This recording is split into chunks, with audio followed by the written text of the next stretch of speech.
¿Quién dice la gente que es el Hijo del Hombre? Esa fue la pregunta con la que el Señor Jesucristo enfrentó un día a sus discípulos.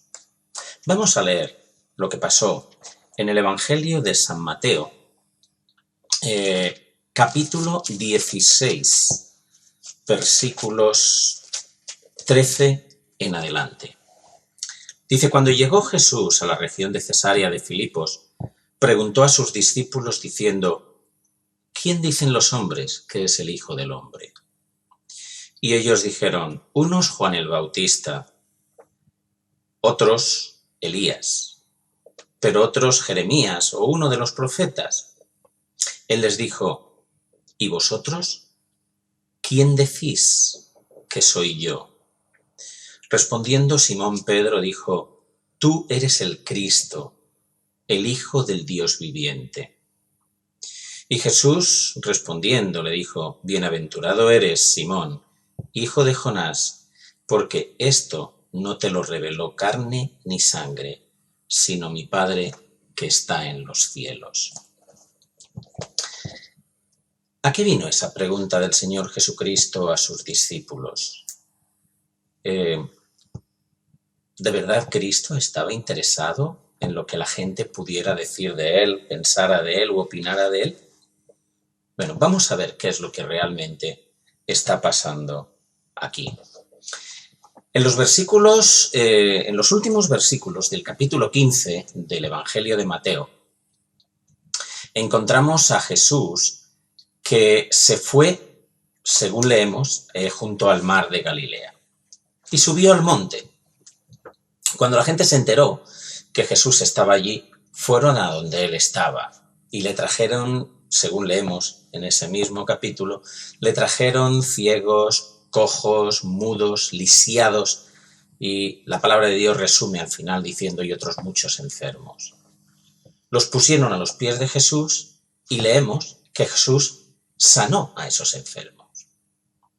Posteriormente, el Señor le dice a sus discípulos: mira, siento compasión por la gente, porque lleva aquí 3 días conmigo y quiero enviarlos a sus casas, pero no tienen nada que comer y temo que se desmayen por el camino.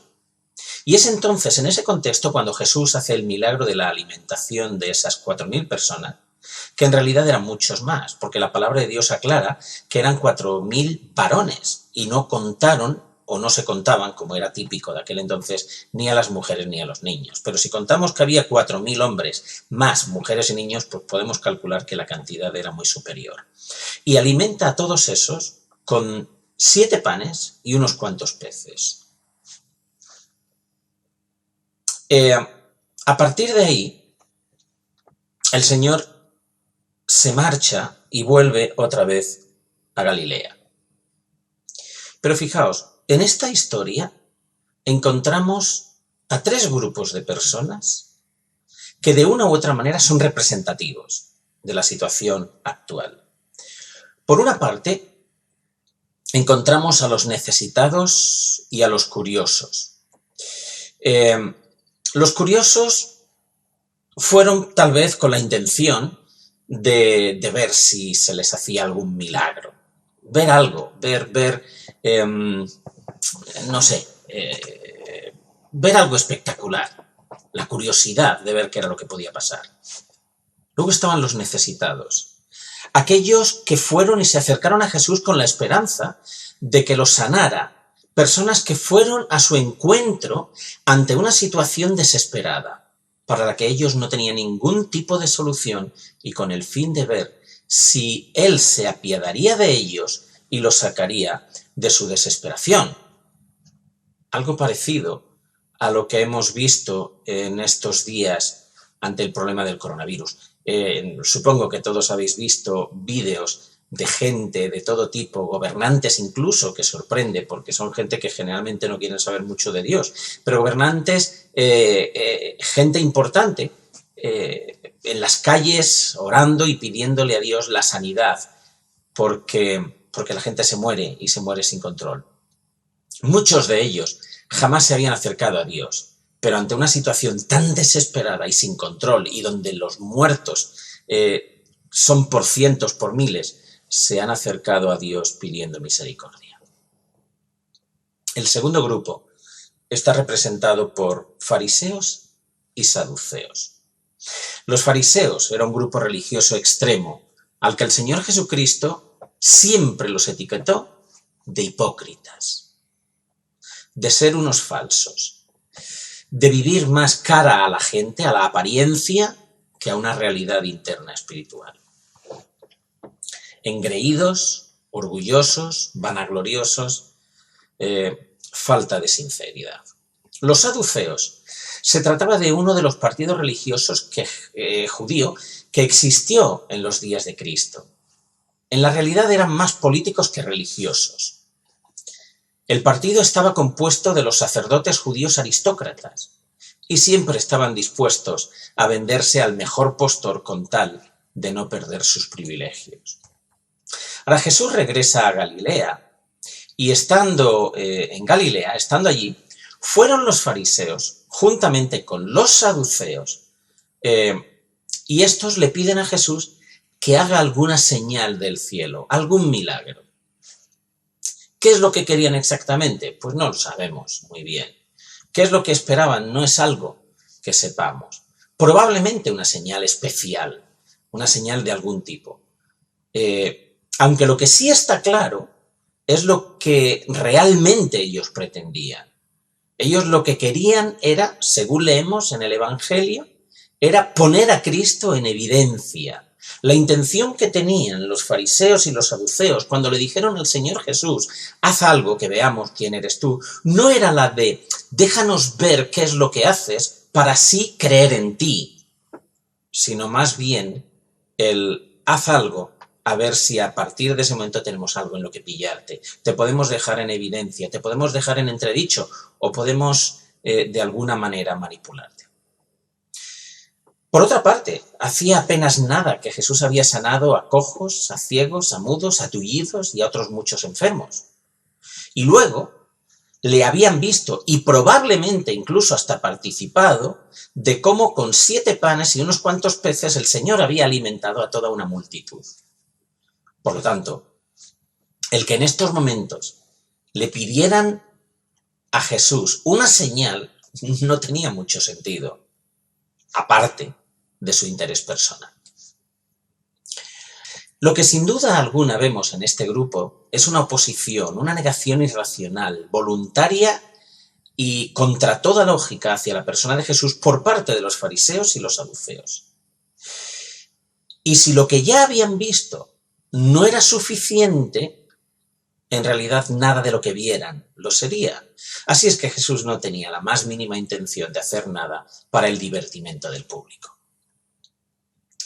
Este segundo grupo de fariseos y saduceos que no creían en él, independientemente de las evidencias que Jesús hubiera dado o que ellos hubieran visto, sin duda alguna es representativo de aquellos que a lo largo del tiempo y actualmente se oponen a Jesús.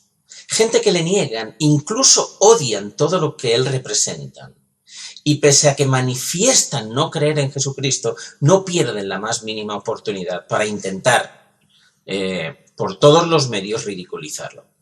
Algo que no se acaba de entender del todo. Porque si alguien está completamente seguro de la inexistencia de algo o alguien, no necesita negarlo o atacarle, ya que de hacerlo, lo que se evidencia es que hay una absoluta falta de convicción en su negación. Dicho de otro modo, en el momento en que alguien intenta probar la inexistencia de alguien, en ese momento, o en este caso Jesús, en ese momento está admitiendo que cree en ello, o por lo menos tiene serias dudas al respecto. La respuesta que Jesús les dio tanto a los fariseos como a los saduceos deja claro que su incredulidad no era debido a una prueba, a una falta de pruebas, sino a esa negación, como decía antes, irracional, de negar las evidencias de las que ellos mismos habían sido testigos. Y Jesús les dice que no tenían el más mínimo discernimiento espiritual de la situación. Y que mientras que eran capaces de leer las señales del cielo y podían decir, mira, mañana lloverá, o mañana hará buen tiempo, o mañana hará viento, o eran capaces de eso, les dicen que eran unos ineptos como líderes religiosos del pueblo de Israel para poder discernir entre lo que es de Dios y lo que no. Y si eran incapaces de ello, automáticamente se estaban autodescalificando. El tercer grupo que encontramos aquí es el representado por sus discípulos, aquellos que sí creían en él, aquellos que estaban con él y que andaban con él. En el Evangelio de Mateo leemos que después de todo esto, el Señor se retira con sus discípulos y tras advertirles contra las enseñanzas de los fariseos y de los saduceos, en un momento de calma y de cierta tranquilidad, a solas con ellos, llegó a lo que podríamos llamar la culminación de toda su enseñanza y revelación acerca de quién era él mismo. Jesús hace una pregunta, aparentemente casual. ¿Quién dicen los hombres que es el Hijo del Hombre? Sin embargo, puedo aseguraros que es la pregunta más importante que se pueda hacer al ser humano. En ese momento, Jesús se la estaba haciendo a sus discípulos. Pero esa es la pregunta que tarde o temprano todo ser humano, no importa quién sea, no importa cómo sea, su raza, su nación, la época en la que le toque vivir, todo ser humano, sin excepción, tendrá que responder en algún momento de su vida a esa pregunta. Y la respuesta que se dé a ella será la que determine dónde pasará la eternidad. No obstante, antes de continuar, permitirme que añada que la respuesta que se dé no es algo que tiene que ver únicamente con el futuro, con la eternidad. La salvación tiene que ver no solo con el cielo, también tiene que ver con el presente, con el ahora. La salvación es algo que afecta enteramente la vida de una persona, ya sea el pasado, presente o futuro.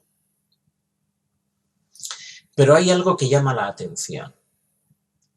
¿Por qué Jesús les hace esa pregunta a sus discípulos? ¿Qué pretendía con ello? Porque una cosa está clara, y es que la respuesta a la misma es algo que Jesús conocía ya de antemano. Mira, leemos en el Evangelio de San Juan, capítulo 2, versículo 25, que Jesús no tenía necesidad de que nadie le diera testimonio del hombre, pues él sabía lo que había en el corazón del hombre. Es decir, Jesús no necesitaba que nadie le dijera lo que pensaba una persona porque él sabía de antemano lo que había en el corazón de esa persona. Es más, hay un dato interesante. En el mismo Evangelio de Juan, capítulo 20, en el versículo 27, después de que los discípulos dijeran a Tomás, mira Tomás, el Señor ha resucitado, ha venido, Tomás les dijo, mira, si yo no veo la llaga, la huella de los clavos en sus manos, si yo no meto mi dedo en el agujero, en el hueco de los clavos, si yo no meto mi puño en el costado donde le traspasaron con la lanza, yo no voy a creer. 8 días más tarde, estaban todos reunidos en el mismo sitio y Tomás, estaba allí también. Entonces Jesús aparece en medio de ellos, mira a Tomás y le dice, Tomás, acércate aquí. Extiende tu mano y mete tus dedos en mis llagas, mete tu mano en mi costado y no seas más incrédulo, sino creyente. Evidentemente, cuando Tomás dijo esto, Jesús no estaba. Y nadie le dijo a Jesús después lo que había pasado. Pero Jesús sabía, por lo tanto, lo que había ocurrido. Sabía exactamente las palabras, textualmente las palabras que había empleado Tomás. Él sabía lo que la gente decía de él al respecto. Pero les pregunta a sus discípulos sobre qué o quién dice la gente que es el Hijo del Hombre. Y está claro que la razón por la que Jesús hace esa pregunta no tiene nada que ver con Jesús, sino con ellos. La razón no era él, eran ellos. ¿Quién dicen los hombres que es el Hijo del Hombre? Esa fue la pregunta de Jesús a sus discípulos. Y la respuesta que demos a esa pregunta estará vinculada a la eternidad, porque no es una pregunta única y exclusivamente dirigida a los 12 que estaban en aquel momento allí. Eso es una pregunta atemporal y que les afecta a ellos tanto como a nosotros. La pregunta, insisto, es de carácter atemporal. Es decir, desde el momento en que Cristo la hizo, esa pregunta flota en el aire. Y como decíamos hace un momento, en ella o a ella tendremos que responder tarde o temprano todos. Si es que no lo has hecho todavía. Pero todos, absolutamente todos, tendremos que responderla. Y es solo cuestión de tiempo. Nada más. ¿Quién dicen los hombres que es el Hijo del Hombre? Esa pregunta hoy se te hace a ti. Mirad, muchos pasan el tiempo intentando de hacer oídos sordos a ella, pero siempre está ahí y siempre suena en el oído. Otros la niegan con la esperanza de que su negación les permita vivir en paz, pero no resulta. Otros la responden con incertidumbre. Pueden confesar que Jesús es Dios y a partir de ahí viven con la inseguridad de qué pasará el día de mañana con ellos. Con un poco de suerte, a lo mejor sí o a lo mejor no. Déjame que te diga, a ti que estás viendo este vídeo en este momento, que algo tan serio como la salvación no puedes dejarla al azar. No puedes vivir con la incertidumbre de si lo que haces será suficiente o no lo será. Tienes los medios y los recursos suficientes como para saber con absoluta seguridad todo lo que necesitas saber sobre la vida eterna, todo cuanto necesitas saber sobre la eternidad y tu situación con respecto a ella, lo vas a encontrar en la palabra de Dios. Ignorarlo o tratar de ignorarlo no es una decisión sabia. Es peligroso, no te ayuda en lo más mínimo. Así que permíteme que te diga que pongas atención a lo que dice la palabra de Dios, porque se trata de algo tremendamente serio. Para ti, lo más serio en toda tu vida. Mirad, Cristo ha sido siempre un personaje conflictivo. ¿Quién es Jesús de Nazaret? ¿Quién es el Cristo? La persona de Cristo siempre ha sido conflictiva. Siempre ha sido y será alguien contradicho para todo aquel que lo rechaza, porque nadie lo ha podido rechazar de una manera categórica, sin que la duda lo asalte y le haga plantearse si está en lo correcto o no. Y en esos momentos en los que la desesperanza se nos echa encima, en los que la ciencia no nos da respuestas, en lo que nuestras propias supuestas convicciones anteriores nos empiezan a traicionar, es ahí donde las dudas se nos echan encima. Mirad, el 30 de mayo del año 1778 moría el mayor ateo de la historia, Voltaire. Según sus cronistas, las últimas palabras que Voltaire pronunció en el lecho de muerte fueron, literalmente, «Me he confesado y si Dios dispone de mí, muero en la santa religión católica en la que he nacido, esperando que la misericordia de Dios se dignará perdonar todas mis faltas».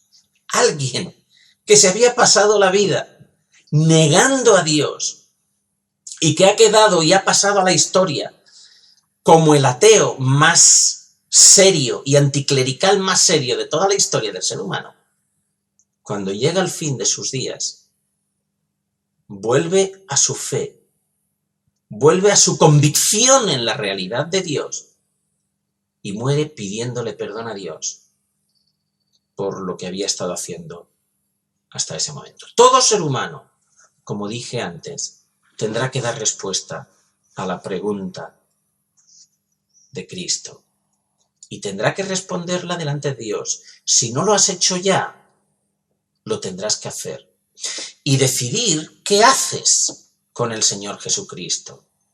Y todos, sin falta, tendrán los elementos necesarios para responderla. No podrán argumentar ignorancia al respecto, porque respecto a Dios tenemos tanto evidencias internas como externas de su existencia. Otra cosa es lo que hagamos con ellas. Pero mirad, en cuanto a las evidencias internas, es algo tan sencillo como el hecho de que hemos sido creados con una necesidad espiritual, guste o no. En el libro de Génesis, el primer libro de la palabra de Dios, en el capítulo 1, versículo 27, se nos dice que hemos sido creados a la imagen de Dios y, por lo tanto, con una necesidad de tener relación íntima con Él. Una evidencia seria de la existencia de Dios está en nuestro propio interior.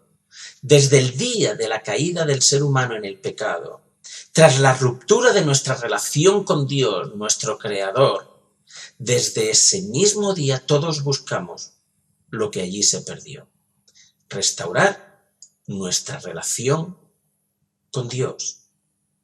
Tal vez no sepan a qué se debe ese vacío interior que todos hemos sentido y en algún momento muchos siguen sintiendo.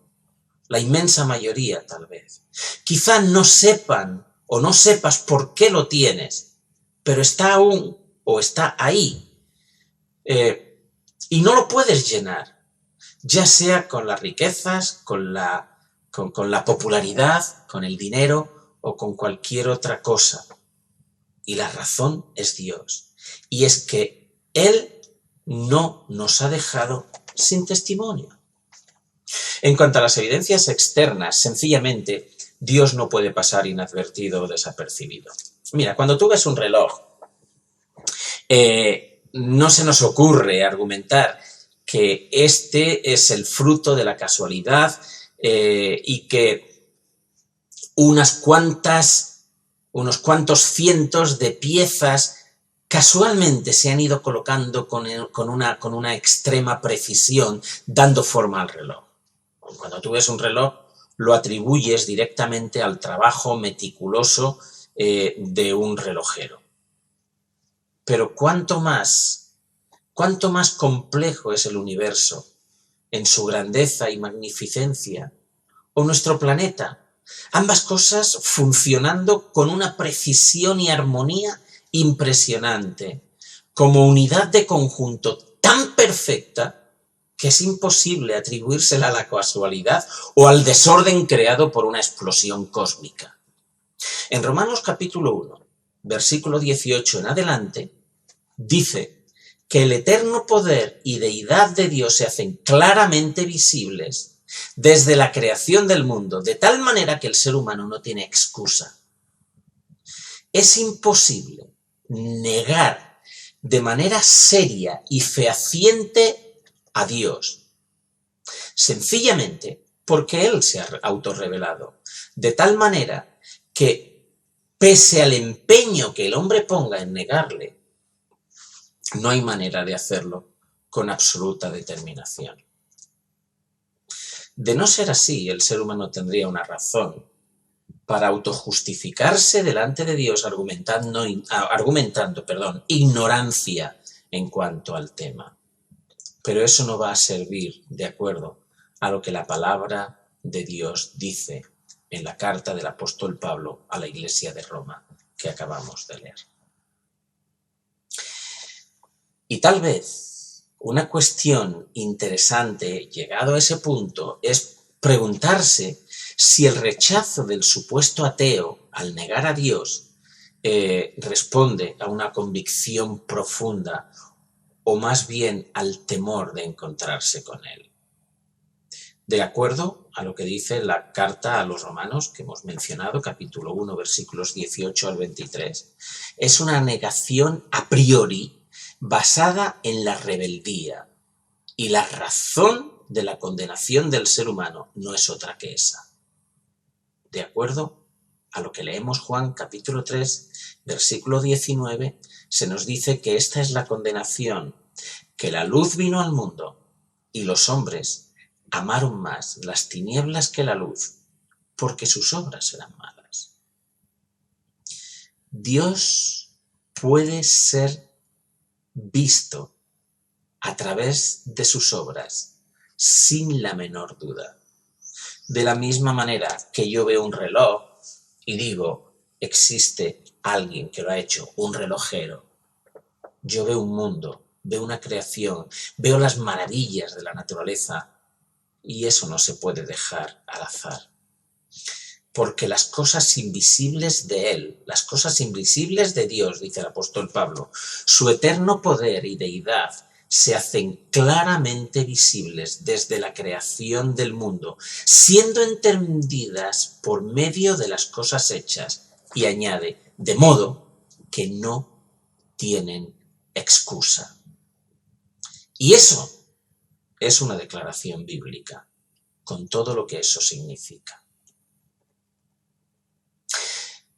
Mirad, volviendo a la pregunta que Jesús le hizo a los discípulos, ¿quién dicen los hombres que es el Hijo del Hombre? Es evidente que los discípulos filtraron la respuesta y no dijeron todo lo que la gente decía de Jesús. Entiendo que por amor o respeto al maestro, a su maestro, porque de Jesús lo que muchos de sus contemporáneos decían es que no era más que un impostor, un bebedor y glotón, porque no rehusaba sentarse a comer con los marginados de la sociedad, un fanático, alguien que se juntaba con pecadores y con gente de mala reputación. En muchas ocasiones le habían difamado de esa manera, lo mismo que en nuestros días. Eso no ha cambiado mucho. No obstante, creo que por respeto y amor a Él, los discípulos, cuando el Señor les preguntó, ¿quién dice la gente que yo soy? Los discípulos dijeron, bueno, pues algún profeta del Antiguo Testamento, Juan el Bautista, Elías, Jeremías o algún otro, que también es cierto, la gente lo decía de Él. En nuestros días, la respuesta, con matices, no difiere mucho de lo que en aquellos entonces se decía de Jesús. La gente normalmente, o mucha gente, cuando le preguntas o cuando les hablas de Jesús, te dicen que o bien era un vividor, o que era un impostor, o un hombre al que mataron por denunciar la corrupción de aquel entonces, o que era el primer comunista convencido de la historia y que lo mataron por eso, y un largo etcétera de cosas. Esa es la respuesta típica actual. A la gente, cuando le preguntas quién es el Cristo, las respuestas pueden ser múltiples, y en el mejor de los casos te contestarán que fue un revolucionario que murió por defender a los pobres y a los maltratados de su tiempo. Ahora bien, la pregunta en realidad no tenía que ver con lo que la gente opinara de Jesús. Jesús no estaba interesado en saber lo que la gente dijera de él. Es más, tampoco era ajeno a los comentarios que de él hacían. Sino que la pregunta iba dirigida realmente a sus discípulos. Y era la respuesta que ellos dieran a esa pregunta la que él quería oír. Y que tenía que responder cada uno de ellos de manera personal. ¿De veras se os pasa por la mente que Cristo realmente o a Cristo realmente le importaba lo que la gente opinara de él? O como decíamos antes, ¿él no sabía? ¿Él era ajeno a eso? No. A él lo que le importaba era la respuesta de los discípulos. Así es que después de que aquellos dijeran, bueno, unos dicen que Juan el Bautista, otros que Elías, otros Jeremías, otros que cualquier... Él dice, no, ¿y vosotros quién decís que soy yo? Olvidaos de la gente. Vosotros, ¿quién decís vosotros que es el Hijo del Hombre? Era una respuesta, o era una pregunta, perdón, personal e intransferible. ¿Qué quiero decir con ello? Con ello quiero decir que es una pregunta que en aquel momento iba dirigida a sus discípulos, pero que en este momento va dirigida a ti que me estás viendo, a ti que me estás escuchando. Es personal y es para ti, y la respuesta que des a ella te afectará a ti y solo a ti. ¿Qué quiero decir con ello? Pues que no se trata de lo que diga la gente o de lo que diga la mayoría, sino de lo que tú pienses respecto de Jesús. No tiene que ver con lo que los demás crean, sino con lo que tú creas. Cristo transfiere la pregunta que hizo a sus discípulos a ti que me estás escuchando y por extensión a cada uno de nosotros. No se trata de lo que los demás piensen, sino de lo que tú crees, de quién tú crees que es Él. Ahora es a ti a quien se te hace la pregunta de quién crees tú que soy yo, que soy Jesús. Y la respuesta que des a la misma no puede ser una respuesta teórica. No puedes quedarte en que Él es el Cristo. Reconocer que Jesús es el Cristo, que Él es Señor y Salvador, tiene que ver con el lugar que Él ocupa en tu vida. Tiene que ver con que tú has depositado tu confianza en Él, confesándole tus pecados, aceptando su obra en la cruz en tu lugar y le has declarado como Señor y Salvador de tu vida. Decir que Él es el Cristo tiene que llevarte a esa relación personal estrecha con Él. Pedro le dijo, tú eres el Cristo, el Hijo del Dios viviente. Cristo es la palabra griega que traduce una palabra hebrea que era Mesías, el esperado, el ungido de Dios. Ese Mesías que estaban esperando, que les iba a traer la salvación y que iba a redimir a su pueblo. A esa respuesta del apóstol Pablo,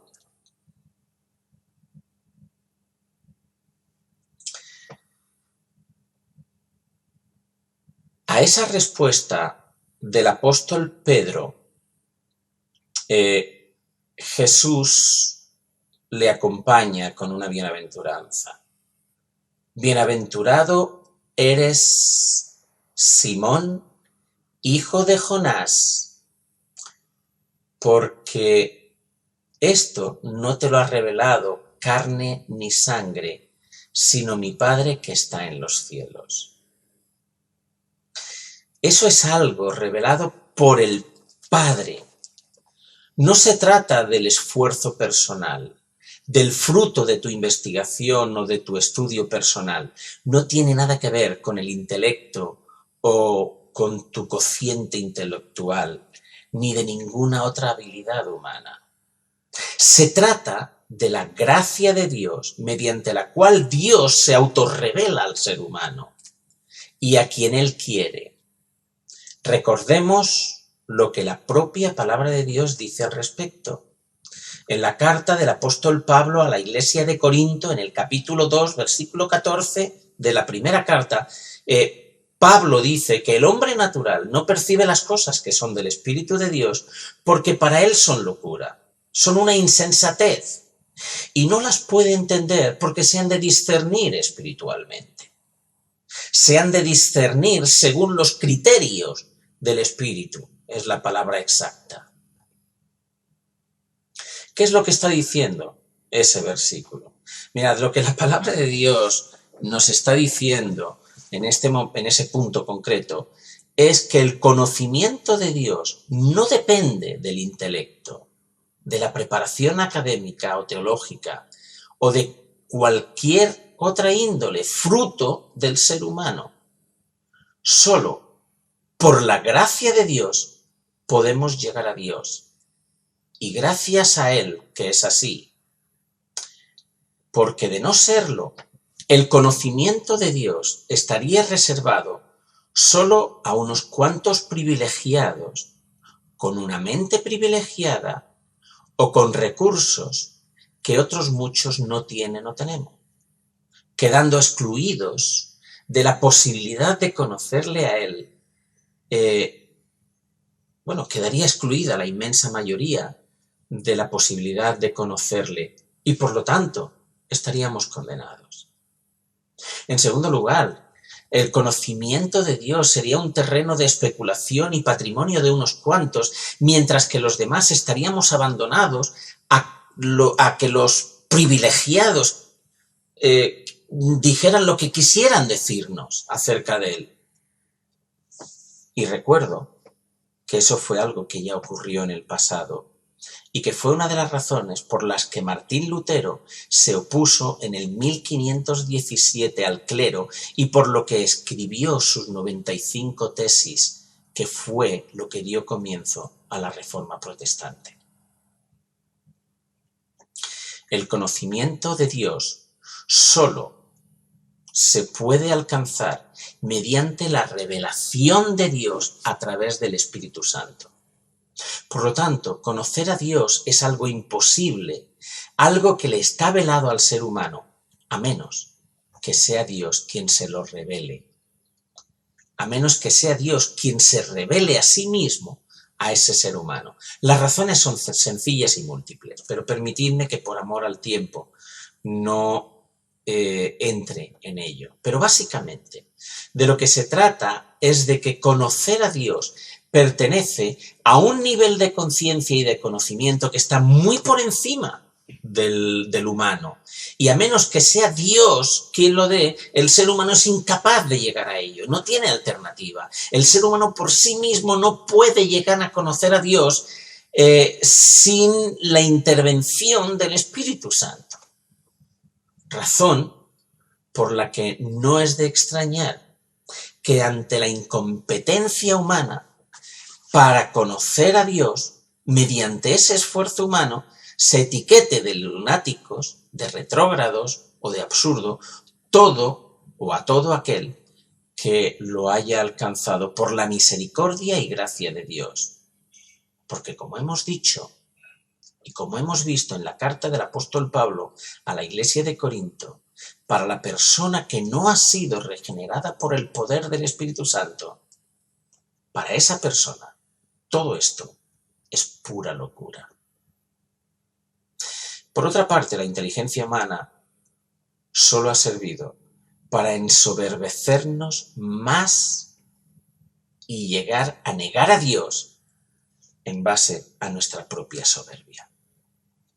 Bienaventurados, dijo el Señor Jesucristo, bienaventurado eres tú, Pedro, bienaventurado, feliz, dichoso, porque tú has llegado a conocerme gracias a que mi Padre que está en los cielos te ha tocado para que puedas saber quién soy. Más allá de la influencia de un mundo que todavía se está preguntando, tú has llegado a conocerme porque mi Padre así lo ha querido. Y esto lleva a un compromiso. No se puede recibir la revelación de Dios sin que ésta obligue a responder ante ella. Conocer a Cristo es llegar inevitablemente a un compromiso con Él. Bíblicamente y por lo tanto teológicamente, no se puede conocer a Dios sin que haya cambios en la vida de quien le ha conocido. Conocer a Jesucristo implica cambios sustanciales, implica ser diferente de lo que antes se era, tener nuevos objetivos, nuevas metas, nuevos propósitos, porque Dios no solo está interesado en tu eternidad futura. A veces pensamos que Dios es solo alguien que tiene que ver con nosotros una vez que nos hayamos muerto y vayamos al cielo. Eso es un error. Dios está tan interesado en tu presente como lo está en tu eternidad. En cualquier caso, y a modo de conclusión, permitidme que os diga que en la realidad lo que el mundo diga u opine sobre quién es Jesús, si un lunático, un revolucionario, un loco, un impostor, un comunista o el primer comunista, eso en realidad poco importa o nada. Lo que sí importa es lo que tú creas sobre quién es el Cristo, quién es Jesús. Y eso tiene que ver directamente con tu relación con Él. ¿Qué pasará el día de mañana contigo? Responder a Cristo y decirle, tú eres el Cristo, el Hijo del Dios viviente, implica esa relación íntima con Él. Implica que has llegado al conocimiento de quién es Él gracias a la labor de Dios, a la labor del Espíritu Santo en tu vida. Implica confesarte a ti como pecador delante de Él. Implica reconocer que Él en la cruz tomó el lugar que te correspondía a ti. Él murió por ti. Implica el aceptar como un regalo divino la salvación que Él te quiere dar y aceptarle en tu corazón como tu Señor, como tu Salvador. Y a partir de ahí, vivir en la convicción de que eres un hijo suyo y mañana, cuando te toque, estarás con Él en el cielo. Que el Señor os bendiga.